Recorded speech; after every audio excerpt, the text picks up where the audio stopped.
नमस्कार दोस्तों, औरा legal talks में आपका स्वागत है।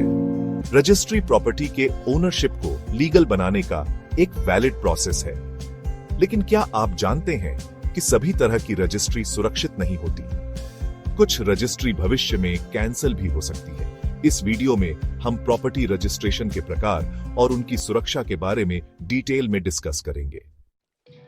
जब हम अपने सपनों का घर बनाने की बात करते हैं, प्रॉपर्टी रजिस्ट्री, आज के समय में जब भी हम प्रॉपर्टी खरीदने या बेचने के बारे में सोचते हैं तो सबसे पहले माइंड में रजिस्ट्री का ख्याल आता है। दोस्तों, कई बार ऐसी परिस्थितियां आती हैं जब हम खुद अपनी प्रॉपर्टी के सारे काम नहीं कर पाते हैं।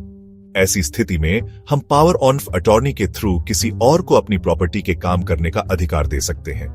पावर ऑफ अटॉर्नी एक ऐसा कानूनी दस्तावेज है जिसके थ्रू आप किसी और व्यक्ति को अपने बदले काम करने का अधिकार देते हैं। पावर ऑफ अटॉर्नी दो तरह की होती है, जनरल पावर ऑफ अटॉर्नी और special power of attorney. General power of attorney में आप सामने वाले व्यक्ति को अपने सारे काम करने का अधिकार देते हैं, जबकि स्पेशल पावर ऑफ अटॉर्नी में आप सामने वाले व्यक्ति को सिर्फ कुछ खास काम करने का अधिकार देते हैं। पावर ऑफ अटॉर्नी देते समय आपको बहुत सावधान रहना चाहिए। आपको पावर ऑफ अटॉर्नी सिर्फ उसी व्यक्ति को देनी चाहिए जिस पर आपको पूरा भरोसा हो। पावर ऑफ अटॉर्नी एक बहुत ही जिम्मेदारी भरा काम है और इसमें जरा सी भी लापरवाही आपको भारी पड़ सकती है। इसलिए पावर ऑफ अटॉर्नी देने से पहले 100 बार सोचें। दोस्तों, प्रॉपर्टी रजिस्ट्री एक बहुत ही महत्वपूर्ण विषय है। यह हमारे जीवन की सबसे बड़ी इन्वेस्टमेंट में से एक होती है, इसलिए हमें इसमें कोई भी कदम उठाने से पहले सभी पहलुओं पर अच्छी तरह विचार कर लेना चाहिए। हमें यह समझना होगा कि सभी तरह की रजिस्ट्री सुरक्षित नहीं होती है। कुछ रजिस्ट्री भविष्य में हमें कानूनी परेशानी में डाल सकती है, इसलिए हमें हमेशा एक अच्छे वकील की सलाह लेनी चाहिए और उसी रजिस्ट्री को करवाना चाहिए जो पूरी तरह से सुरक्षित हो। क्या आप जानते हैं कि आप अपनी प्रॉपर्टी किसी को बिना पैसे के भी दे सकते हैं? जी हां, यह बिल्कुल संभव है और इसके लिए आपको गिफ्ट डीड बनवानी होती है। गिफ्ट डीड के थ्रू आप अपनी प्रॉपर्टी अपने परिवार के किसी सदस्य, रिश्तेदार या फिर किसी दोस्त को गिफ्ट कर सकते हैं।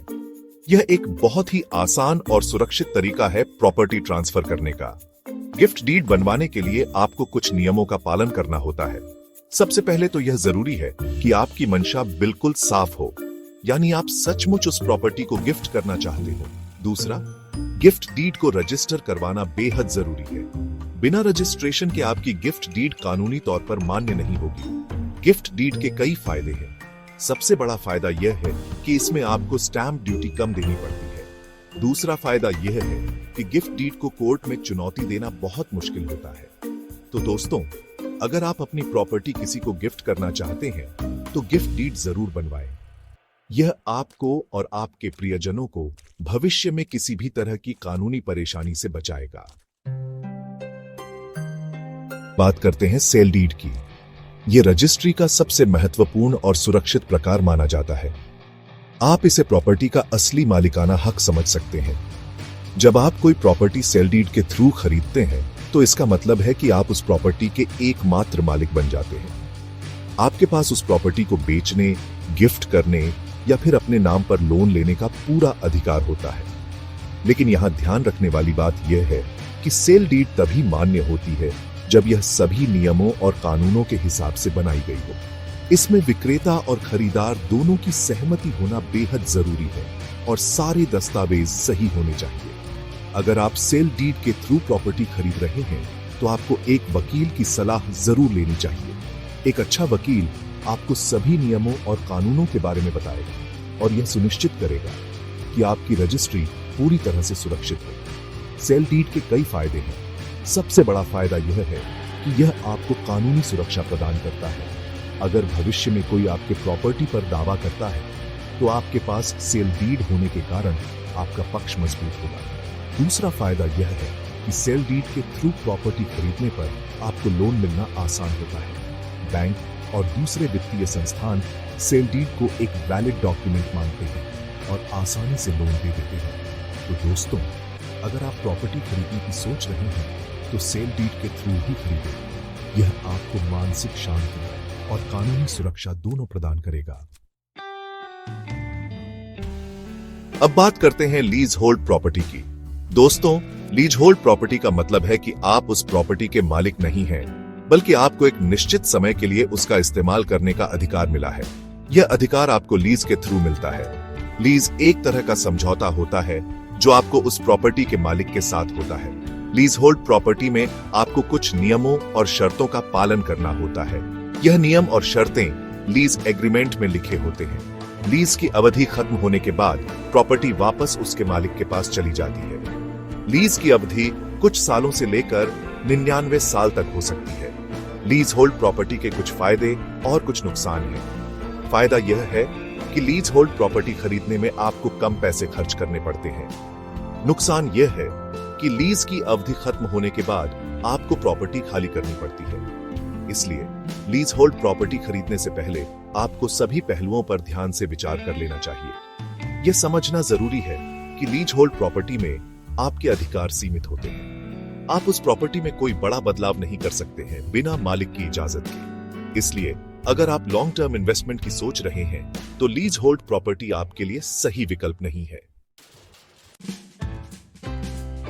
दोस्तों, अब बात करते हैं एक ऐसे रजिस्ट्री के प्रकार के बारे में जो पूरी तरह से सुरक्षित नहीं माना जाता है, नोटरी एग्रीमेंट। नोटरी एग्रीमेंट दरअसल सिर्फ एक एग्रीमेंट होता है। यह असली रजिस्ट्री नहीं होती है। यह कानूनी रूप से उतना मजबूत नहीं होता है जितना कि सेल डीड। नोटरी एग्रीमेंट में प्रॉपर्टी के मालिकाना हक को लेकर भविष्य में विवाद होने की संभावना बनी रहती है।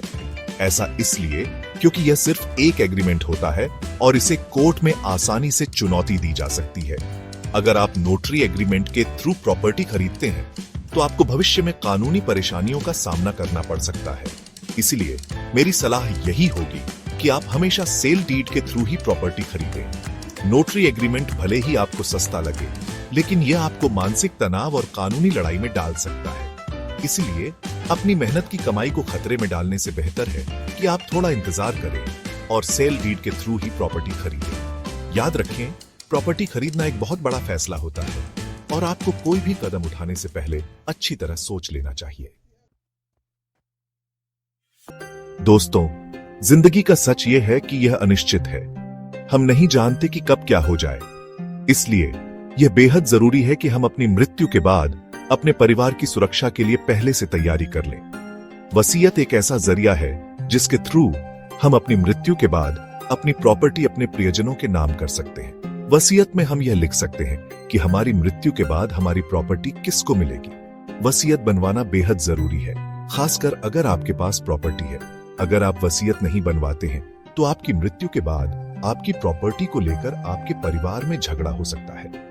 वसीयत बनवाने के लिए आपको एक वकील की सलाह जरूर लेनी चाहिए। वकील आपको वसीयत बनाने के सभी नियमों और कानूनों के बारे में बताएगा और यह सुनिश्चित करेगा कि आपकी वसीयत पूरी तरह से कानूनी तौर पर मान्य हो। वसीयत को रजिस्टर करवाना जरूरी नहीं है, लेकिन इसे रजिस्टर करवाने से यह और भी ज्यादा मजबूत हो जाती है। रजिस्टर्ड वसीयत को कोर्ट में चुनौती देना लगभग नामुमकिन होता है। इसलिए दोस्तों, देर किस बात की, आज ही अपने परिवार की सुरक्षा के लिए वसीयत बनवाएं।